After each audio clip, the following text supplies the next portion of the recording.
2024 সালের ভারতের অন্যতম আলোচিত ঘটনা দেশটির প্রাক্তন প্রতিমন্ত্রী ও রাজনীতিবিদ বাবা সিদ্দিকীর খুন। গত 12 অক্টোবর বান্দ্রা ইস্টে ছেলে জিশান সিদ্দিকীর অফিসের কাছে গুলি করে খুন করা হয় তাকে।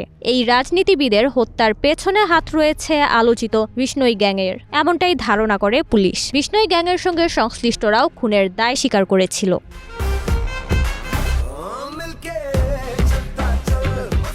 এবার পুলিশের প্রতিবেদনও জানান দিচ্ছে সেই তথ্য। মুম্বাই পুলিশের তদন্ত অনুসারে সালমান খানের সঙ্গে ঘনিষ্ঠতার কারণেই খুন হতে হয়েছে বাবা সিদ্দিকীকে। সিদ্দিকীর খুনের ঘটনার 2.5 মাস পর এমন কথাই জানাচ্ছে মুম্বাই পুলিশ। বান্দ্রা ইস্টে বস্তি পুনর্বাসন কর্তৃপক্ষে এর প্রকল্প নিয়ে বিরোধ কোনোভাবেই এই খুনের আসল কারণ নয় বলে দাবি করেছে সিটি ক্রাইম ব্রাঞ্চ।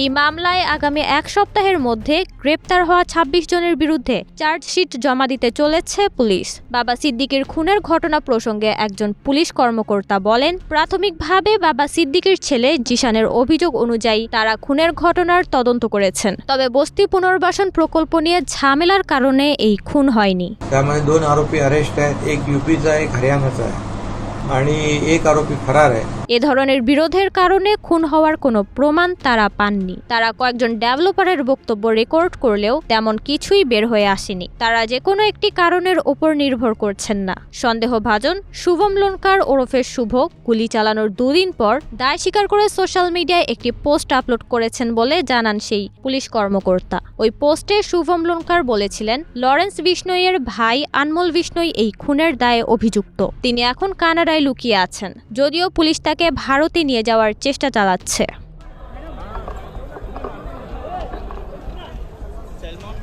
প্রাথমিকভাবে সিদ্দিকীর ছেলে জিশানের এক্স হ্যান্ডেলে একটি পোস্টের পর এই খুনে বস্তি পুনর্বাসন প্রকল্প নিয়ে ঝামেলার বিষয়টি খুনের কারণ হতে পারে বলে সন্দেহ করা হয়েছিল। জিশান সরকারি কর্মকর্তাদের কাছেও এই SRA প্রকল্প সম্পর্কিত ইস্যুটি উত্থাপন করেছিলেন। তবে এখন পুলিশ এই তথ্যের কথা সম্পূর্ণ খারিজ করে দিয়েছে।